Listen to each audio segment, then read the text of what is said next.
সাহেব সদরের পর কালকে আমরা ঈদের নামাজ পড়েছি।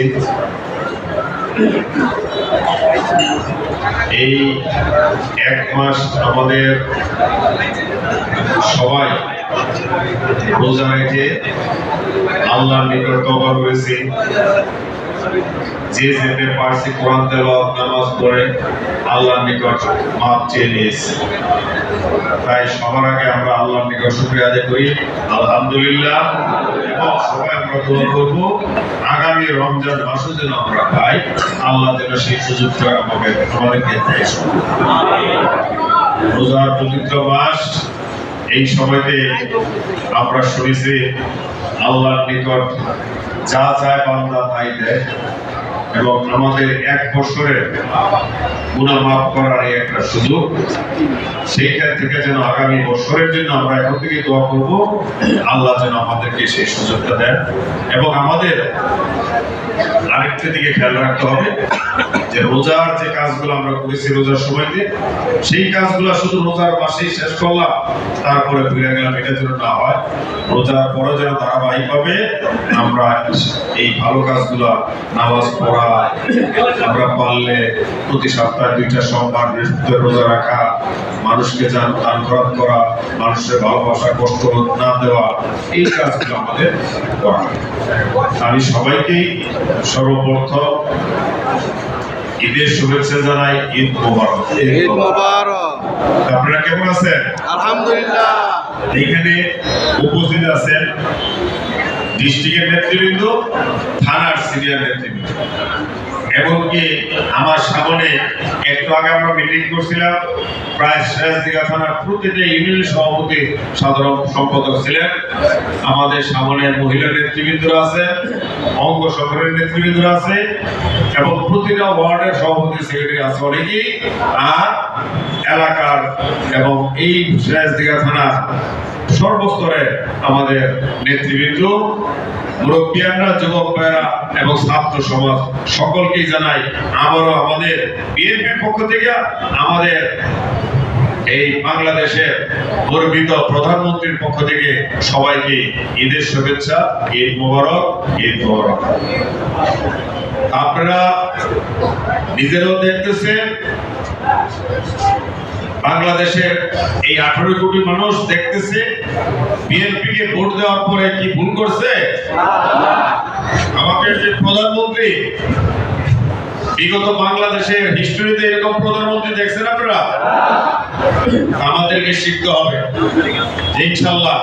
বিগত দিনের বিএনপি আর বর্তমানের বিএনপি কি এক? আমাদের পরিবর্তন হইতে হবে। আমাদের প্রধানমন্ত্রী কয়টার সময় অফিস আসে? 9টায়। সবাই দেখছেন না? সেই ধারাবাহিকতায় কিন্তু প্রশাসনের লোকও ইনশাআল্লাহ এখন 9টায় আসে। এইভাবে যদি প্রতিটা কাজ, রাস্তা যাওয়ার সময়তে প্রধানমন্ত্রী আগে কয়টা গাড়ি নিত? 100টা গাড়ি, 50টা গাড়ি। রাস্তাঘাট কয়েকদিন আগে থাকতে বন্ধ হইতো, মনে হইতো। আর এখন ট্রাফিকের ভিতরে প্রধানমন্ত্রী দাঁড়ায় থাকে, সিগন্যাল মানে কোনো গাড়ি থাকে, কোনো সমস্যা হয় না। আয়াত মতের মালিক কে? যত সিকিউরিটি দিও, আল্লাহ কি তারে রক্ষা করছে? পৃথিবীতে বহুত বড় বড় ঘটনা আছে, যত সিকিউরিটি রাখো তাকে ঠিকই আল্লাহ নিয়ে গেছে, যে কোনো পাবে। আমাদের প্রধানমন্ত্রী তার উদাহরণস্বরূপ সেটা প্রমাণ দেখাইতেছে। সে ট্রাফিক সিগন্যাল মানার চেষ্টা করাইতেছে। আমরা যেন তার ধারাবাহিকতায় আমরা যেন সম্মান করি। সেদিকে আমাদের সংসদে আসনে আলোচনার সময়তে বললো, আমি যে কাজগুলো করতেছি সেটা তো শুধু নমুনা, বাস্তবায়ন কারা করবে? আমরা, আপনারা সবাই। প্রধানমন্ত্রী যদি সিগন্যাল মানে আর আমি যদি সিগন্যাল না মানে এমপি হইয়া, তাহলে দেশ চলবে? একটা মন্ত্রী ওই সার্জেন্টে বলতেছে তার সিপাহি যে সামনে যেয়া, সার্জেন্টে বলছেন মন্ত্রী সাহেব সামনে আছে, পিছনে আছে, লাইনটা একটু ক্লিয়ার করে দেন, মন্ত্রী সাহেব চলে যাবে। এজন্য সার্জেন্ট সাহেব বলছে প্রধানমন্ত্রী লাইনে দাঁড়ায় থাকতে পারে, সিগন্যাল বলতে পারে, মন্ত্রী সাহেব পারে না কেন? এই যে মানুষের ভিতরে কথা বলার সুযোগ চলে আসছে, আমাদের মধ্যে যেন সেই দেমাগ না আসে। আমি ইউনিয়নের সভাপতি,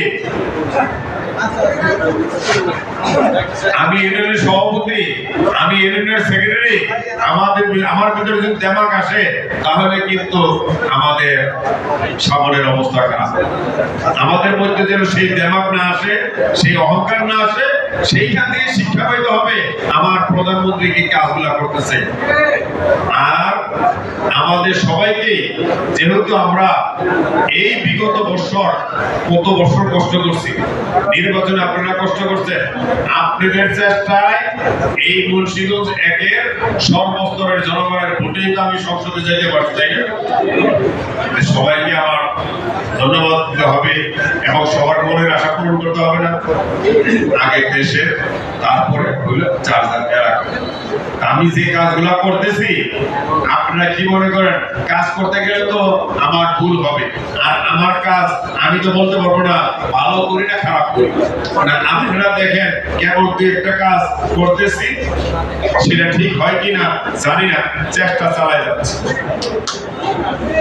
আগামী তো ইনশাআল্লাহ চেষ্টা করব, কিন্তু এই কাজগুলা করার জন্য বাস্তবায়ন করতে গেলে একটু আগে আমরা প্রতিটা ইউনিয়নের সভাপতি সাধারণ সম্পাদককে বললাম আপনাদের সবার সহযোগিতা হলে একান্ত প্রয়োজন।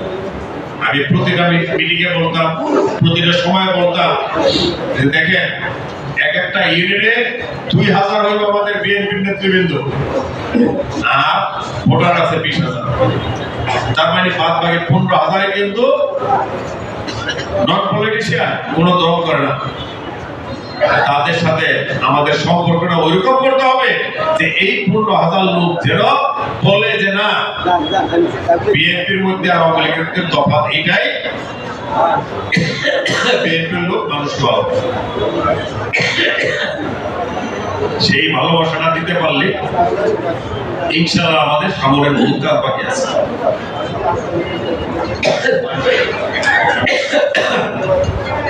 আর কাশি আছে তো, একটু কথা বলতে গেলে কাশি এসে।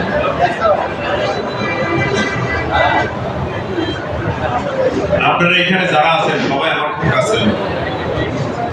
নির্বাচন শেষ হয়ে গেছে, আমরা প্রধানমন্ত্রীর কথা বলার অর্থ হইল কাজ যেরকম হয় ফলত এরকম হয় না। তাহলে আমাদের চিন্তা করতে হবে আমাদের প্রধানমন্ত্রী কিরকম, আমরা ধারাবাহিকভাবে পরিবর্তন করতে হবে। 50 বছর আগে আমার বাপ দাদা কি করছে, 20 বছর আগে বিএনপি কি ছিল, সেটা চিন্তা করলে হবে। কিছু কিছু লোকে বলে আওয়ামী লীগের নেতারা তো এই রাস্তা কন্ট্রাক্ট নিছে, এই বাজার কন্ট্রাক্ট নিছে, আমার পরিবর্তন হয়ে আমরা নিয়ে নেই চিন্তা করে। তাহলে আমাদের মধ্যে আর আওয়ামী লীগের মধ্যে তো ভাব রইল পরিবর্তন। আমাদের চিন্তা করতে হবে কিভাবে মানুষকে মনের মধ্যে ঢোকা যায়, কি কাজ করলে শুধু নিজের পেটের কথা চিন্তা করলে হবে না, দলের কথা, দেশের কথা, জাতের কথা চিন্তা করতে হবে। এখন আমি নির্বাচন করলাম, এমপি হয়ে গেছি, আরো নির্বাচন বাকি আছে না সামনে, তাহলে সেই নির্বাচনের জন্য প্রস্তুতি হইতে হবে না? তাহলে সেটা কাজ করতে গেলে কারা কাজ করবে? এইখানে যারা আছেন আমরা সবাই মিলা। ভোটের মালিক কারা? আল্লাহর পরে কে? জনগণ। জনগণের সাথে না দেখা করে, জনগণের ভালোবাসা না নিয়ে কি শুধু ওই মিছিল মিটিং করলে হবে? কোনো লাভ হবে না। আপনারা দেখছেন আমাদের অপোজিশন কোনো মিটিং এ করে নাই, মিছিলও করে নাই। কিভাবে ভোট পাইছে? কারণ কি তারা ঘরে ঘরে যা কাজ করছে। সেই কাজগুলো আমাদের দরকার। বড় বড় মিটিং করলে লাভ হবে না। যার যার ঘরে ঘরে, যার যার ইউনিয়ন, যার যার ওয়ার্ডে মানুষের সাথে সম্পর্ক করেন, এর বিকল্প নাই। মানুষের ভালোবাসার ঊর্ধ্বে কোনো কিছু নাই। আমরা যেন একে অপরকে ভালোবাসার চেষ্টা করি। শুধু আমার পথ এই যে স্যার, এই এমপি বেশি দিন না, এই সভাপতি বেশি দিন না, এই সেক্রেটারি বেশি দিন না, কয়েকদিন পরে শেষ। তো হয়তো কয়েকদিনের ভিতরে বা কিছুদিনের মধ্যে কমিটি চেঞ্জ হইতে পারে। এই কমিটি চেঞ্জ হইলে এই যারা বড় বড় পদ নিয়ে রাখছেন, ভোটের বেলা খবর নাই, এলাকার দুর্নীতি করতেছেন, দলের কাজ নাই,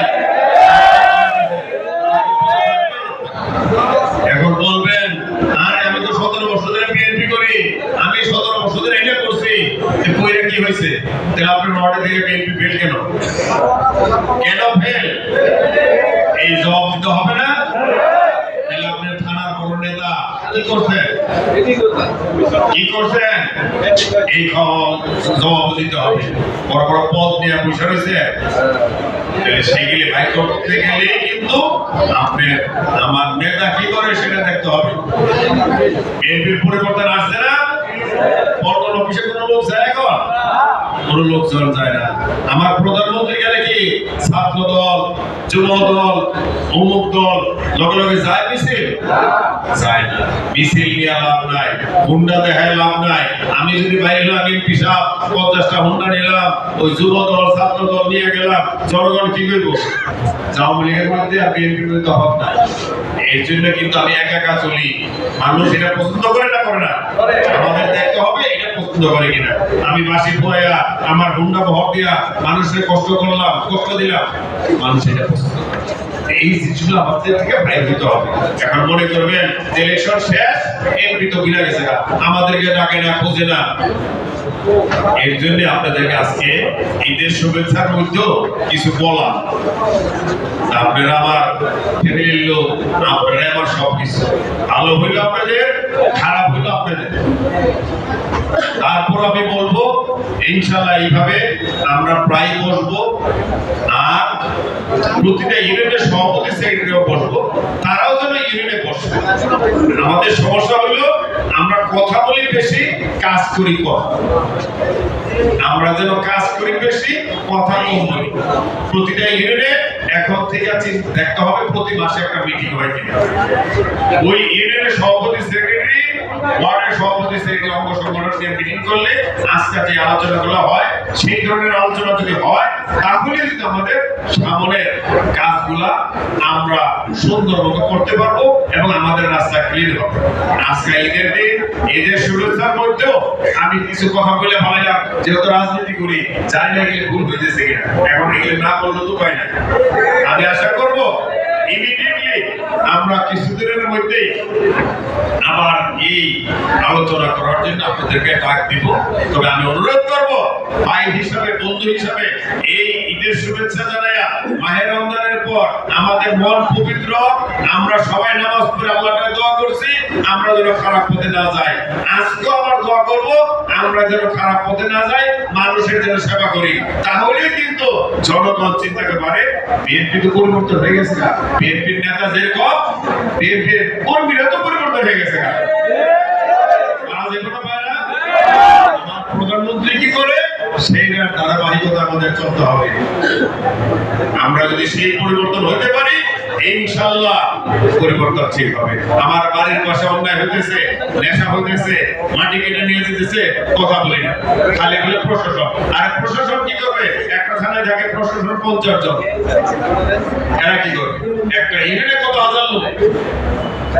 আমরা কেন করি না? ঠিক আছে, আমরা আইন হাতে নিব না। আমরা চেষ্টা করব বোঝানোর জন্য, চেষ্টা করব সমাজ থেকে বয়কট করার জন্য। তাহলেই কিন্তু মানুষের ভিতরে একটা ভালো সম্পর্ক ছিল। যাই হোক, আজকে বক্তৃতার দিন না, আজকে শুধু সবারই খবর দিছি। নির্বাচনের পরে আপনাদের সাথে দেখা হয় না, আমি একা একা চলি, নিজেরও খারাপ লাগে, ব্যস্ত থাকি। আমার যে কাজের দায়িত্ব দিচ্ছেন সেই দায়িত্বগুলো পালন করতে হয়, সংসদে যেতে হয়, সামনে রাস্তাঘাট হবে, সেগুলো মিটিং চলতেছে, কে মন্ত্রী হলো, কে মিনিস্টার হলো, তাদের সাথে দেখা করতে হয়। সব কিছুই এখন কাজের দায়িত্ব কিন্তু আগে পারছে আরো বেশি। মনে করেন না যে আমি আরামে আছি, আরামে নাই, এখন আরো বেশি দায়িত্ব। এখন সেই দায়িত্বটার জন্যই এখন আমার দরকার হইল, যেহেতু এখন কিন্তু ইয়ার আগের মিটিংও করছি, আপনারা পড়তেছেন, আপনারা চেষ্টা করে আমরা পাস করেছেন, এখন কিন্তু আপনাদের নাই। আমি হয়ে গেছি কার? জনগণ। আর জনগণ সবাই আমারটা সমান। যখন আমারটাকে বিচার নিয়ে আসে, আমি তখন হেড অফ দ্য ডিপার্টমেন্ট, তাহলে আমার আল্লাহ কি বলছে? সবারই সমান চোখে দেখতে বলছে না বিচারে? আমি অন্যায় করতে পারবো? মনে করেন না যে আপনার ছেলে বিএনপির বড় নেতা, আপনার ইউনিয়নের সভাপতি, আর আপনার ছেলে মাটি কেটে ফেলাইবো আর আমার গরিব মানুষ একটা বিচার দিব, আমি তার কিছু করবো না। এটা কিন্তু পারবো না। এই জন্য আমি আগ্রহ করছি, সবাই ওয়াদা করেছি, আবারও বলবো এখনো অন্যায় চলতেছে, এখনো অন্যায় খবর আসতেছে, আপনারা সাবধান হয়ে যান। আর নইলে কিন্তু বাধ্য হই আমার তাই যেই বিচার আসে সেই অন্যায় করে তার পক্ষে নাই আমি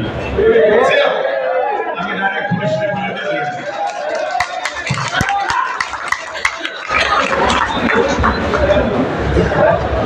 আমি অনুরোধ করব, এখনো সুযোগ আছে, দলকে বাঁচান, নিজে বাঁচান। শুধু ক্ষণিকের পয়সার জন্য দলের ক্ষতি করেন না।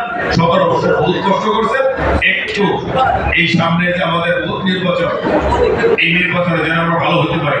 আমি এক এমপি হইলাম, আমার সাথে চেয়ারম্যান নাই, আমার সাথে উপজেলার চেয়ারম্যান নাই, মেম্বার নাই, যে কাজ হইতেছে কেউই আমাদেরকে ভোট দিবে।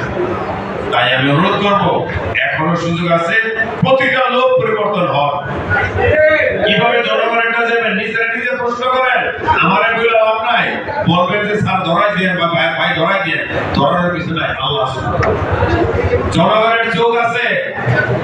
তাই আমি আজকে ওয়াদা করি, আমরা এই পবিত্র রমজানের পরে ঈদের দিনে আমরা যেন আজকে থেকে পরিবর্তন হই। সবাই ভালো থাকেন।